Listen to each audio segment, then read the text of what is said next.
एक minute, in under what rules? Statutory. Oh, just a minute.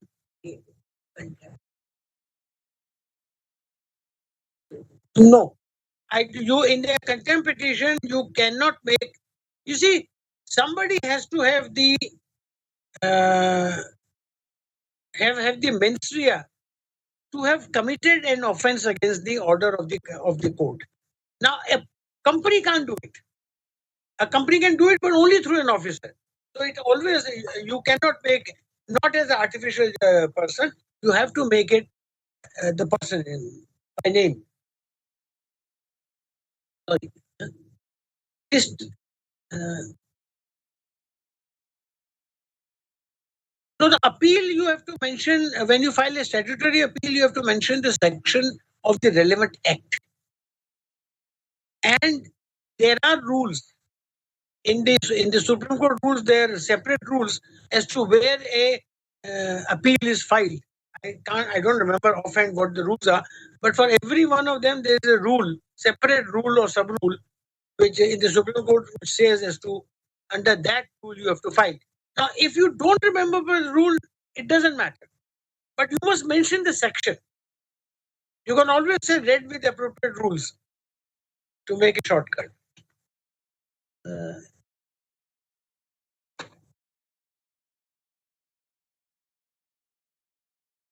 Now, as far as the question paper is concerned and the choice of how many you have, I've been noticing that there is one compulsory question on the whole and about 6 questions which are given, out of which 5 have to be done. So there's not much choice. Then let me. No, see, please don't worry about how many questions and what is the marking scheme.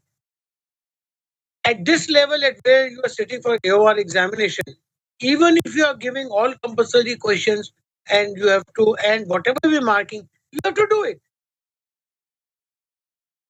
You are not in class 2 or class 4 that you should ask for options as well. Whatever the choice of the examiner, you have to comply with it. Ah.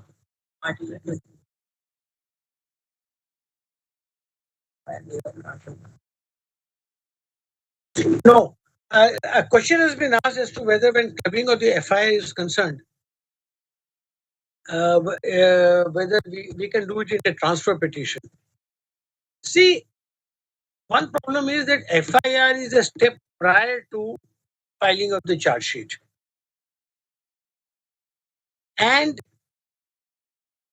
the case as such has in the court has not started. When you file a transfer petition, it has to be done with a transfer of a case, not of an FIR. The reason of clubbing of FIR and then filing it under Article 32 is that you should not be prosecuted in more than one state on the same fact and in the same matter. And that has, therefore, it's a filing of various FIRs in various is actually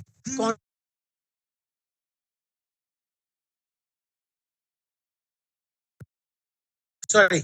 It is contrary to your fundamental right under Article 32, fundamental right of liberty, and therefore that is a different procedure on which this does not apply. Just for a second, I think there's one or two more questions.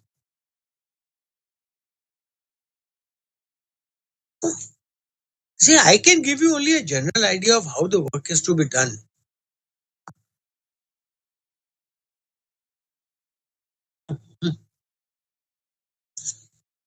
Can you see? Am I visible? Yeah. My problem is that I can only advise on how to do a general drafting. Your specific questions on what questions to come and what happens about the last year's paper, I can give you a short comment. Now, the last year's paper, there was one question which had 5 or 6 parts or 7 parts, out of which 5 had to be done, which are very small marks. And there was five other questions out of which four had to be done. But that is not relevant. It doesn't matter. Look, you are sitting for an AOR exam. It is not relevant how the marks are given. Yes, if you are well aware of what is to be drafted, it is always better to do the the bigger questions earlier, 20-mark questions earlier, and then go in for the small one. Because even then, if you run out of time, and mind you, I always run out of time because I write very slowly. But if you run out of time, you can avoid one or two. You can drop. But if you do the small parts first, and then do the larger questions later, you may miss out on the entire question, which you miss out on 20 marks. But that's not the relevant issue. See, the grounds in a curative I have already mentioned. You cannot depend on the grounds you took in the original SLP or the appeal against which you want to file the review and then file the curative. In the curative, normally you should show why the order in the review petition and the order in the SLP or appeal is wrong. Think of it as an appeal against it. And then you have to justify that. And normally in curative, the ground should be either that a provision of law was not looked at, it was not considered, or that there was actually a blatant mistake. Curative is nothing but like a improved version of review. That doesn't make any difference.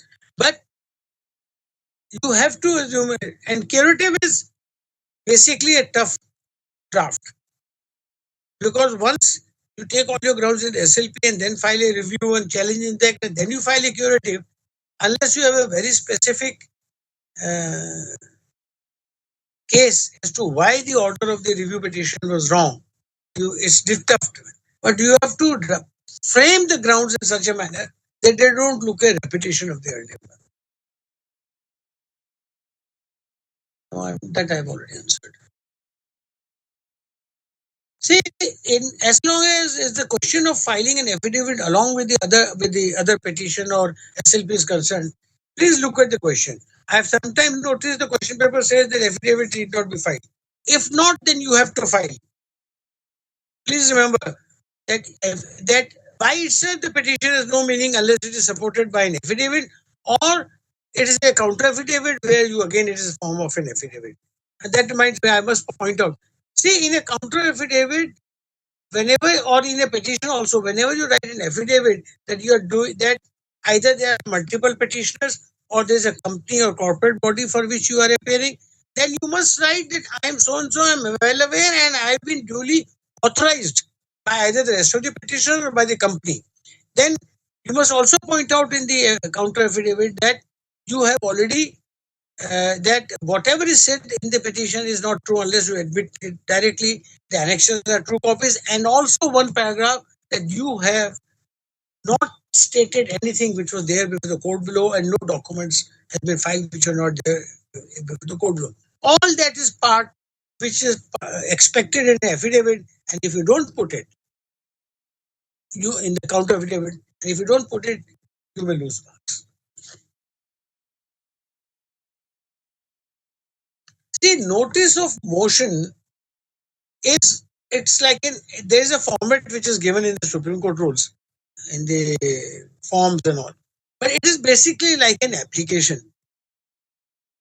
So when you when you write a notice of motion, it is that basically notice of motion is a concept which is not used so much in Supreme Court.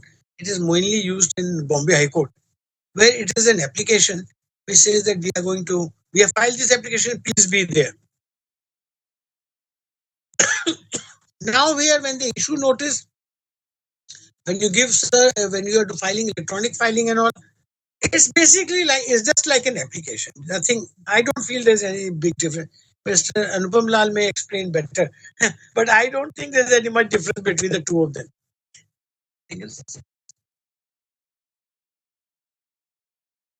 No, relevant statutory provisions you would not be given. You have to remember and take them out.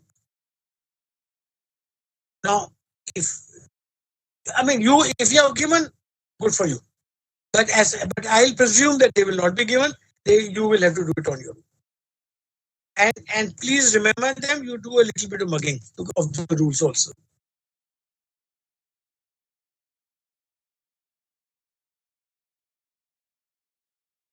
Now, continuation of delay, unless you are asked to do it, you don't have to do it. Continuation of delay is not an automatic requirement of any petition or appeal. It's only if there is delay. If the court says, if the question in the question paper says that there is delay, then you have to do it. There's no doubt about it. But if it's not there, you don't have to file automatically.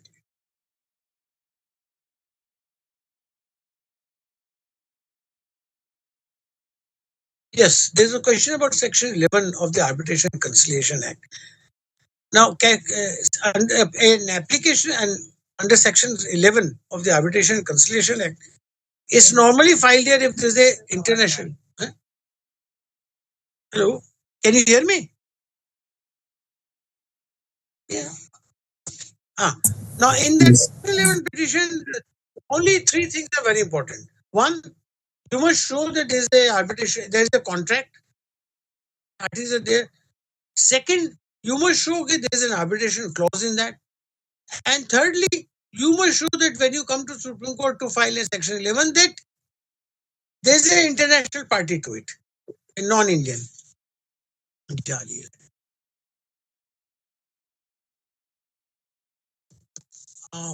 That's all. I think I don't have really any other. The rest of the questions are repetition of what has already been asked.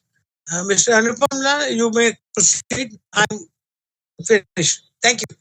Thank you so much, sir. Go ahead. Yes, sir. Thank you, sir. So how many people have joined through the link? Mr. Walia? I don't see the number. 335, sir. Okay. Now, good afternoon, everyone. See, a couple of things I want to clarify to everyone. I would expect everyone to just have a sheet of paper and pen, because that would really make things easier for me and you both. Now,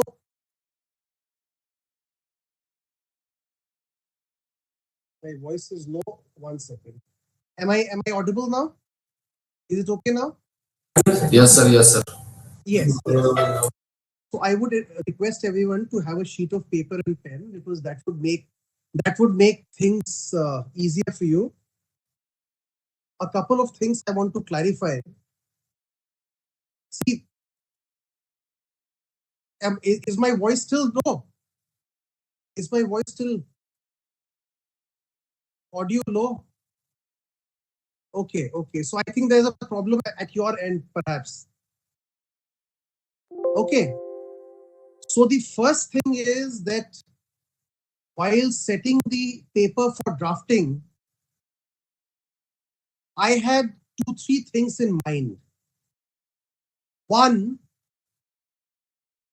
still low. 1 second.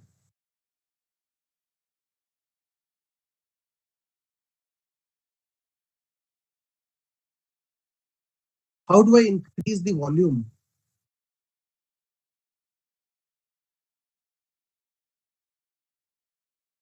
Am I audible now? Okay. So I had a couple of things in mind. The first thing was that if you have seen the earlier papers, some of the examiners felt that we need to go back to the old system where you are asked questions with regard to notice of motion, etc., etc. Now, I don't belong to that school of thought.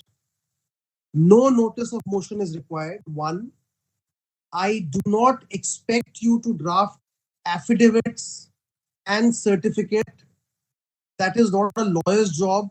This is something which is available everywhere. What is more important for me is content, right? So don't be too particular with all that. In fact, I have taken pains to write in every answer, in every question as to what is expected out of you when you answer the question. So I have clearly said that I do not require cover page, index, office report on limitation, listing pro forma, memo of parties, certificate, affidavit, etc. Not required. So please make a note of it. That's one. Number two, I have, in all likelihood, you will not be getting a multiple choice question. The questions would be divided. You will probably have 5 questions, 20 marks each. 2 questions are longish questions where you have to read the facts very, very carefully. Because if you qualify for the AOR's exam, the least I expect from you is that you will be able to read the facts, absorb the facts, and in a very nice way be able to put it in the list of dates. Because list of dates is very, very important for at least a civil SLP, where that's the only place where you are allowed to write facts. So when we prepare our list of dates, it is really an argument that we are preparing, not just simply list of dates as in high courts, right? That's one. Number two, I want everyone to know that I do not expect longish answers. What I expect out of you is that you write good, plain, simple, and correct English. Do not write very, very long sentences.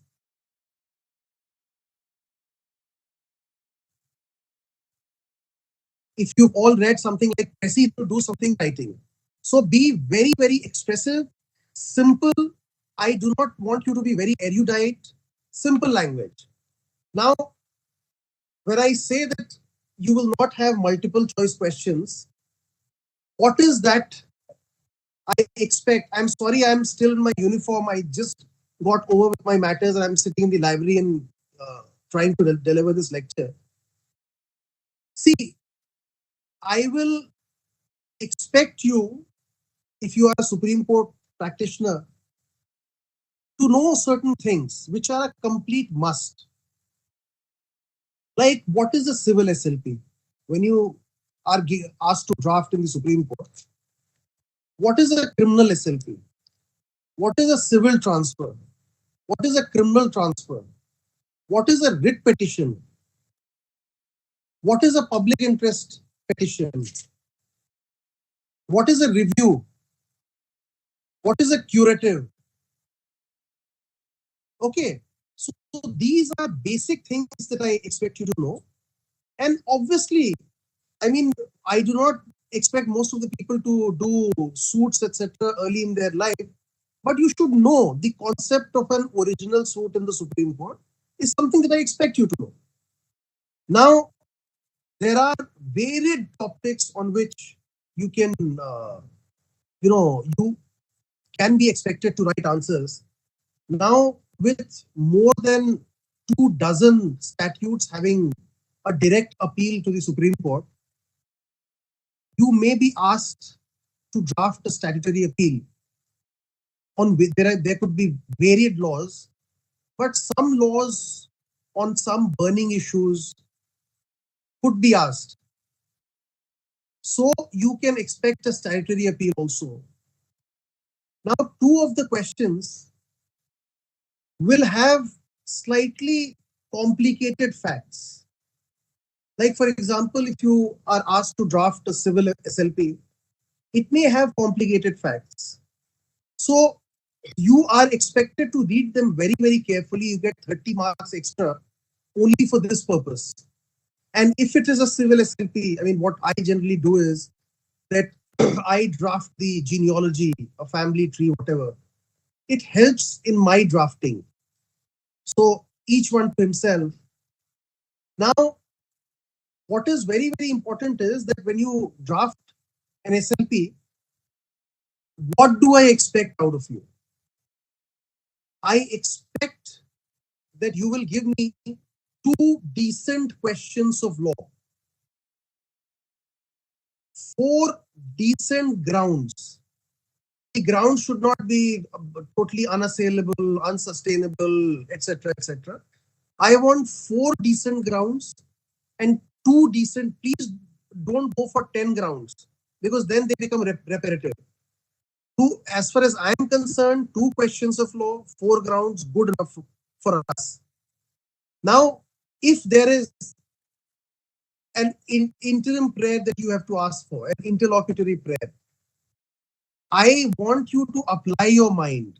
What is the stay that you are seeking? And if you're asking for a stay, what are the grounds for interim relief? Why should an order of status quo or stay, etc., be granted in your favor? So those are things that I would really very, very carefully look at.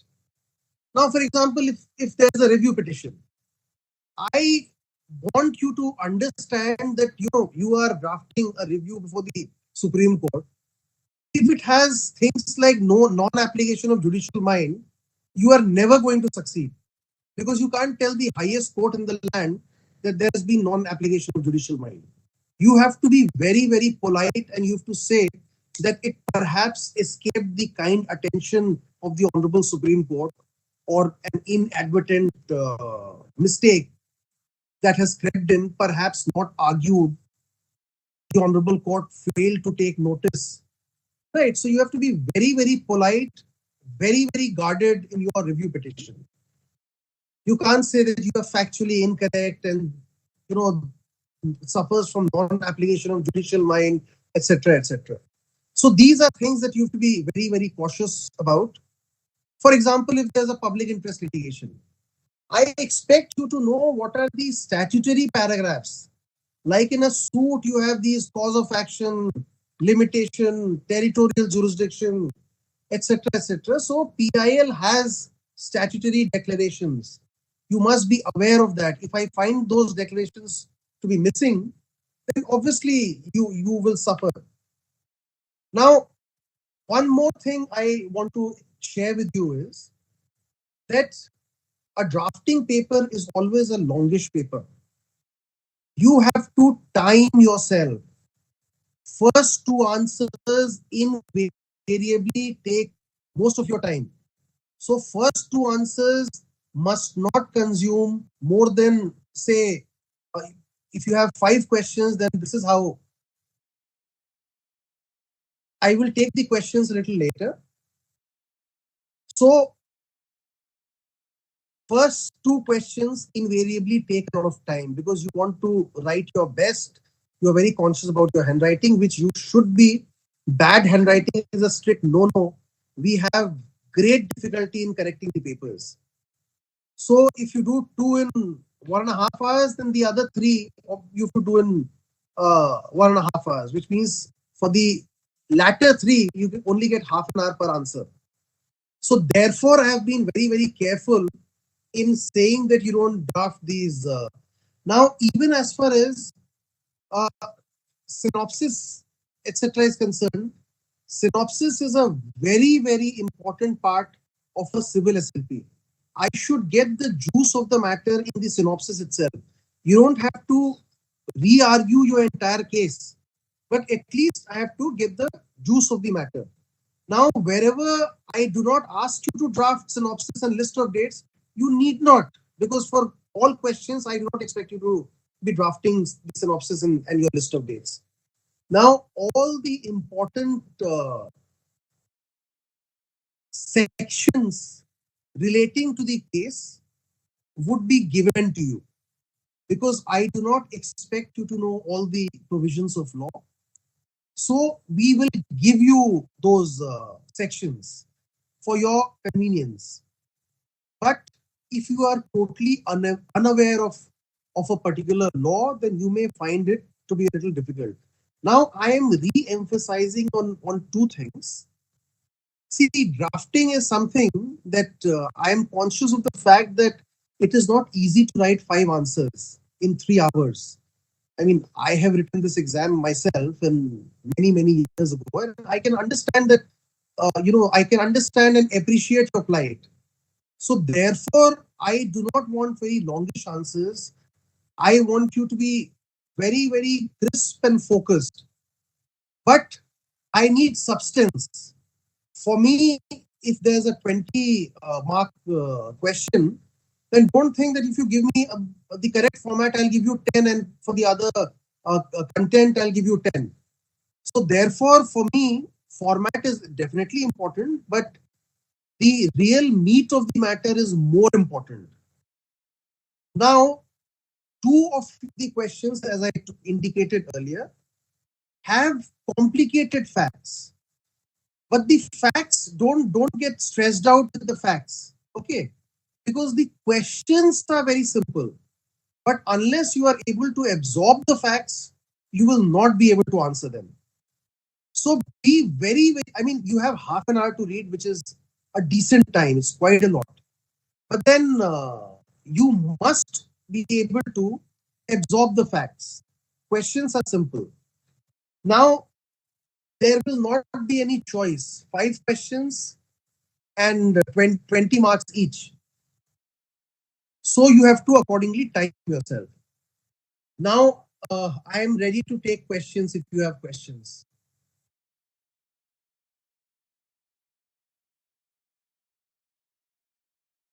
Now, can you please discuss the burning issues for statutory appeals? I mean, you are smart, you can understand. If you read newspapers every day, what are statutory declarations? Take out a PIL, go to the Supreme Court rules, and you will find what are the declarations that you are supposed to give in a PIL.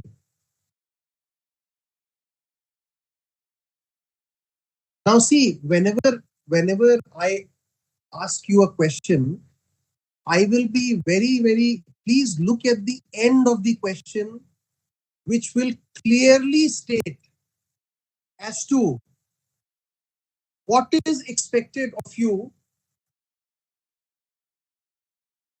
in the answer. What is expected of you? Like, for example, if I have asked you question A, so at the end of the question, I have given instructions. Okay, where I say draft out so and so an appropriate petition, I will clearly say what I expect. You draft a synopsis, you draft a petition.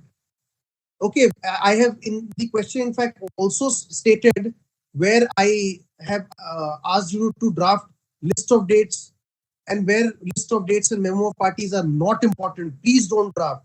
I say that please don't draft. See, I can't tell you whether same-sex marriage, etc. I will give you or not, or original suit. What should be? Huh. Now, all these are leading questions that you are asking me. So I will not. If you heard my lecture, you will understand what will be asked of you. Okay, I can't tell you on which issue there'll be a statutory appeal. Obviously, that I can't tell you. No, see, you have not. People who are asking me these questions have not heard my lecture. I have very clearly indicated in my instructions where I say, please do not draft affidavit, certificate, memo of parties, etc. I have clearly stated in the instructions. Synopsis are not expected to be lengthy. You have to give the juice of the matter. When I read the synopsis, I should broadly know what your matter is, and where, if it's a civil SLP, where has the High Court gone wrong? That is what is expected of you. No, cost title, you can definitely cost title. How will you draft an SLP without a cost title? You will be given names in the problem. So you say Mr. Lakshman versus whatever, Mr. Ram. That at least you are not expected to give the exact address of Mr. Lakshman. There is no subdivision in questions. There are no multiple questions. So there are no subdivisions. Please share some of your drafts. How do I do that? I am a senior counsel now, so I don't. So you cannot be innovative in your prayers. A special leave petition has only one prayer, which is grant special leave to appeal. Once leave to appeal is granted, all the prayers made for the High Court is deemed to have been imported before the Supreme Court. That's the meaning of grant of special leaves. Leave can't be innovative. Obviously, if there's a PIL, then you have to have proper prayers. Grounds are always a problem. I don't think grounds are always a problem. You have to understand that there should not be multiple grounds, because once after, I expect 4 grounds from you, as I've told you very, very clearly. I don't expect 8 grounds, because then they become repetitive. 4 or 5 grounds are good enough for me. Prayers in statutory appeals, I mean, that you have to figure out yourself.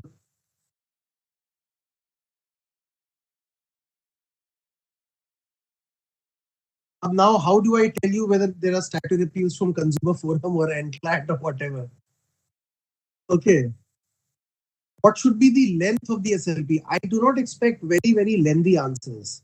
I am happy with short answers, as long as they make sense. Okay.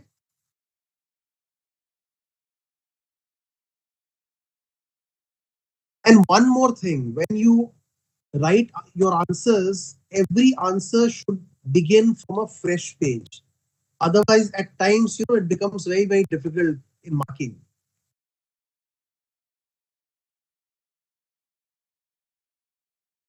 Two, 4 grounds and 2 questions of law. Good enough.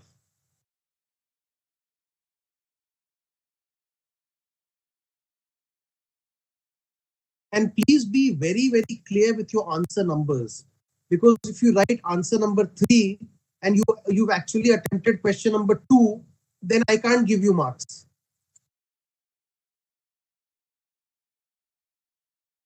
Now see, I can't tell you whether it's an election petition or an original suit. That would be disclosing too much. Okay, there are many statutory appeals. I will not ask you something out of the box that I can tell you. How the marking is done for an answer. I mean, broadly, I can tell you maybe 6 marks for format and 14 for something for content. That's it. Meaning of leave granted in. See, once leave is granted, when the Supreme Court grants special leave to appeal, which means that it is then converted into a statutory appeal, which means that your original petition for the High Court and the prayers made therein are deemed to have been incorporated in the appeal post grant of leave.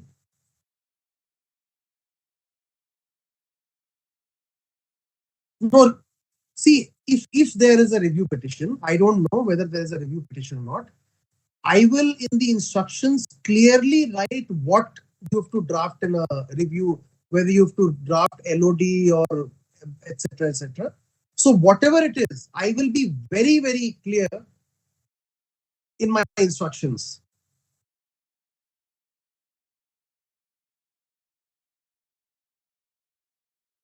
If both remedy is available, civil, criminal, then it is your call as to what you think is the appropriate remedy.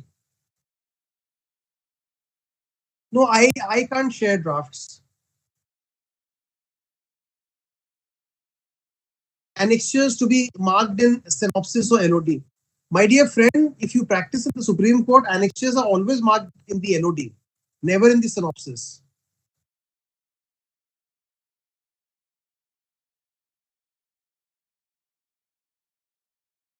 How detailed or explanatory? See, please understand, the grounds need not be very, very exhaustive, but it should definitely convey a meaning which I'm able to absorb.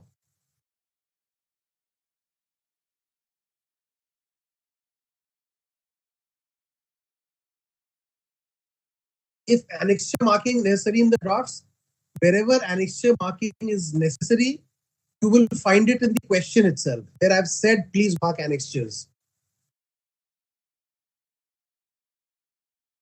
LOD is list of dates.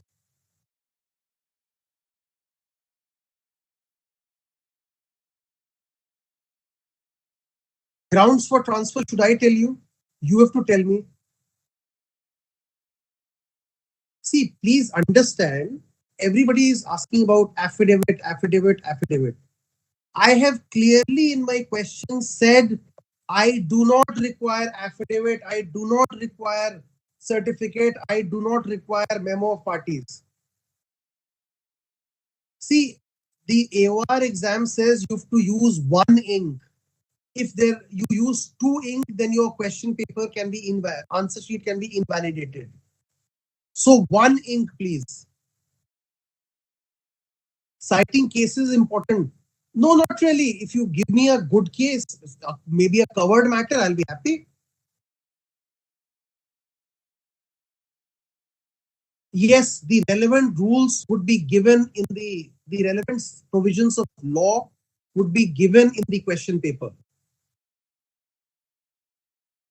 You have to use one ink, please.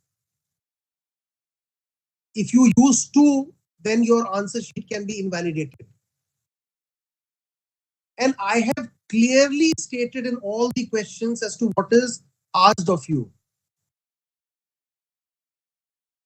Okay, I think that's good enough. Underline with pencil, with highlighting. No, please don't do this. You can highlight, you're welcome to highlight. It helps us actually, but with the same ink, not with a different ink. Yeah, you can use short forms. You can, instead of negotiable instruments, you can say NI Act. I don't have a problem. Okay. Thank you so much, everyone. And all the best for your exam. May all of you pass. Okay. Thank you. Bye.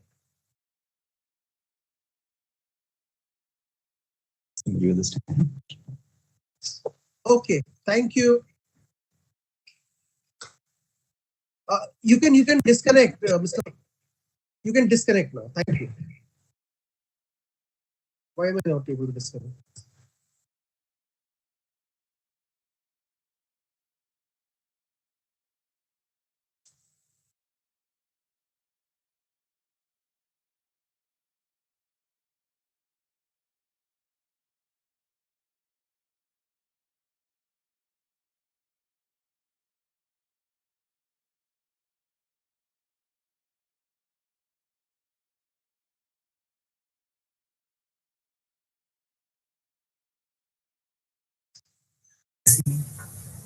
Sir, very good evening, sir. Is it finished now?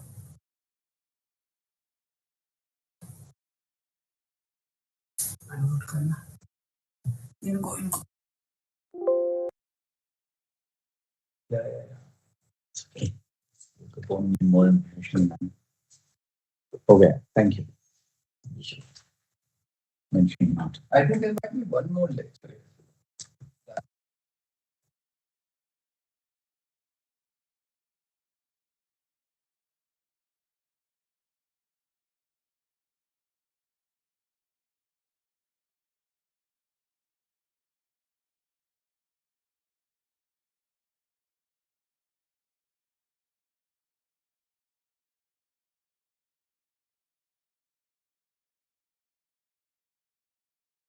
Patil sir, would you like to speak? I don't think it's required. I think Anupama has stepped in. Sir, can we conclude now? I think so. You can conclude now. You can conclude Okay, now. sir. Thank you so much. Thank you very much, sir. Thank you. Thank you all.